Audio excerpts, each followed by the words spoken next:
Di Yerusalem, para murid menemukan makna Paskah yang sesungguhnya, bangkit dari keterpurukan dan keputusasaan bersama kebangkitan Yesus Kristus.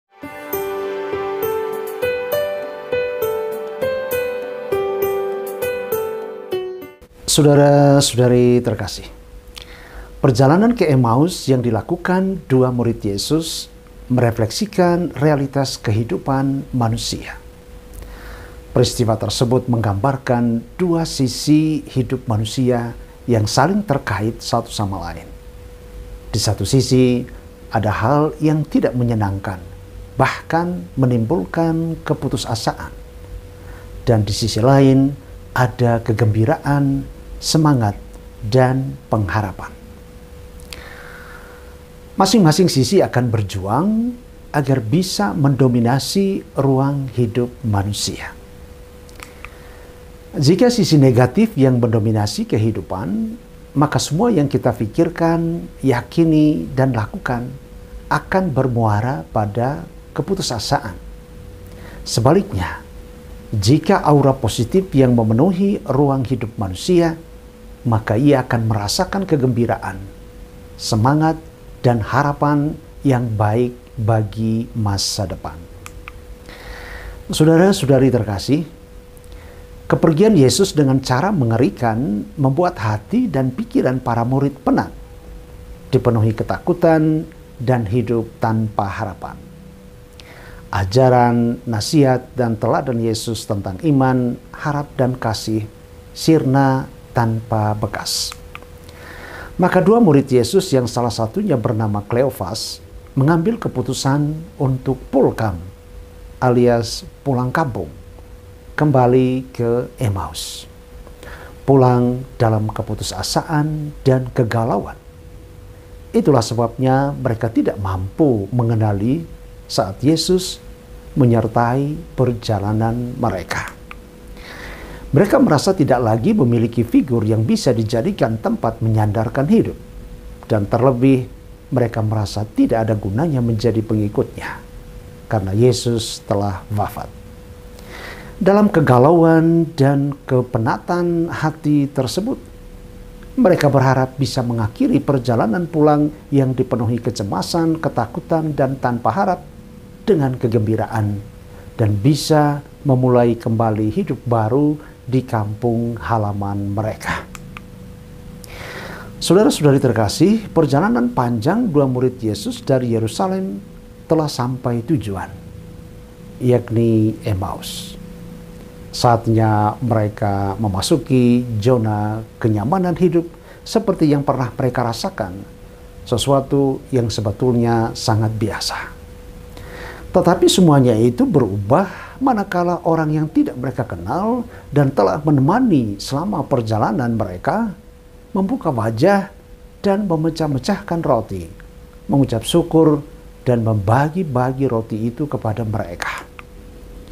Mereka mulai menyadari orang yang selama dalam perjalanan yang mereka tidak kenal itu adalah Yesus Kristus, Sang Guru.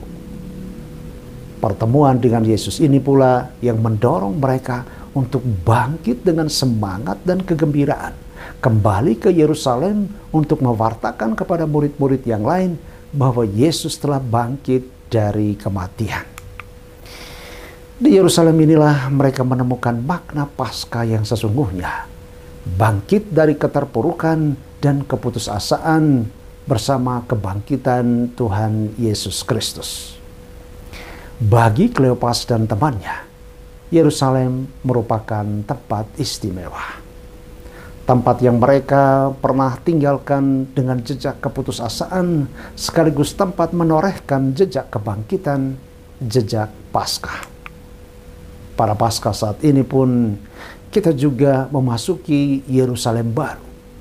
Yerusalem yang membangkitkan semangat dan mengembalikan harapan kita untuk mampu bertahan dan mengatasi tantangan hidup, menjalani hidup secara lebih kreatif dan inovatif.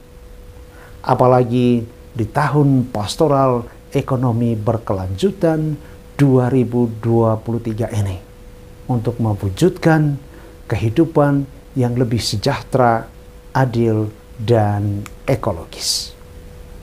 Kita percaya bahwa bersama Yesus yang bangkit, kita tidak akan pernah menemui jalan buntu dalam setiap kesulitan yang kita hadapi. Kebangkitan Yesus telah membuka 1000 pintu pengharapan. Jika di hadapan kita terlihat hanya ada satu pintu menuju pada keputusasaan. Saudara-saudari terkasih, sapaan Yesus kepada 2 murid yang putus asa telah mengembalikan mereka dalam komunitas murid Yesus di Yerusalem. Mulai saat itu, mereka terlibat dalam peningkatan kualitas hidup bersama sebagai perwujudan peristiwa Paskah mereka. Masing-masing pribadi dalam komunitas berupaya menjadi sarana keselamatan bagi sesamanya dengan cara bersolidar dengan mereka yang membutuhkan, seperti terungkap dalam cara hidup mereka. Dan selalu ada dari mereka yang menjual harta miliknya, lalu membagi-bagikannya kepada semua orang sesuai dengan keperluannya masing-masing. Kita bisa baca itu dalam Kisah Para Rasul pasal 2 ayat 45. Pada tahun pastoral ekonomi berkelanjutan 2023 ini pun, teladan para rasul sangat tepat untuk kita laksanakan dalam hidup kita. Karena banyak dari saudara-saudari kita yang mungkin kurang beruntung dan membutuhkan uluran tangan kita. Berbagi pengalaman dalam usaha ekonomi kreatif misalnya, berbagi kasih, saling mendukung dalam kehidupan ini, bukan sebaliknya bersaing dan saling menjatuhkan. Dengan kebangkitan Kristus, kita jadikan hidup kita sebagai lilin pengharapan bagi sesama yang dalam keputusasaan, sehingga dalam kebersamaan kita mampu menjadi gereja yang menghidupkan. Selamat hari Minggu untuk kita semua. Tuhan Yesus memberkati. Amin.